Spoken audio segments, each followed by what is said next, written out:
Hi guys, நான் உங்கள் தன்ஷிகா. இன்றைக்கி நம்ம பட்டாணி எப்படி செய்யறதுன்னு பார்க்கலாம் வாங்க. ஸ்டவ் ஆன் பண்ணிவிட்டு அதில் கொஞ்சம் எண்ணெய் ஊற்றிக்கலாம். எண்ணெய் காஞ்சதுக்கப்புறம் கடுகு போட்டுக்கலாம். கடுகு பொரிஞ்சதுக்கப்புறம் நம்ம கடலைப்பருப்பு போட்டுக்கலாம். எனக்கு கொஞ்சம் அதெல்லாம் பயம், ஸோ அதனால தான் தூரம் வந்துட்டேன். கடுகு கடலைப்பருப்பும் நல்லா கொஞ்சம் ஒரு மாதிரி வெந்ததுக்கப்புறம் கருவேப்பிலை ஆட் பண்ணிக்கலாம்.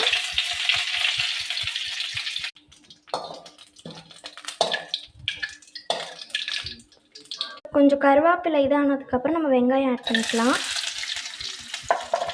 ஸோ வெங்காயம் போட்டதுக்கப்புறம் அதை கொஞ்சம் நம்ம வதக்கிக்கலாம். ஸோ வெங்காயம் கொஞ்சம் வதங்கினதுக்கப்புறம் நம்ம மிளகாத்தூள் கொஞ்சம் ஆட் பண்ணிக்கலாம்.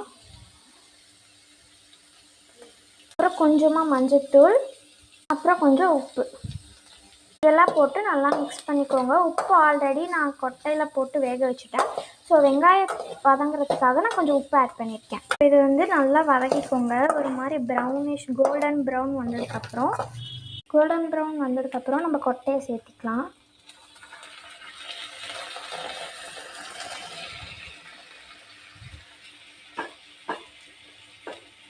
நல்லா கொட்டையை சேர்த்திட்டு நம்ம நல்லா வதக்கிக்கலாம்.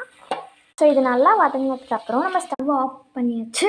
இப்போ நம்ம இது ஒரு பிளேட்டில் சர்வ் பண்ணி சாப்பிட்டு பார்க்கலாம். இப்போ அது ஒரு பிளேட்டில் சர்வ் பண்ணியாச்சு. ஸோ வாங்க சாப்பிட்லாம். பார்த்தீங்களா, செஞ்சு எவ்வளோ எடுத்துருக்கு. இது ஆக்சுவலி நானே தான் செஞ்சேன். வாங்க சாப்பிட்டு பார்க்கலாம்.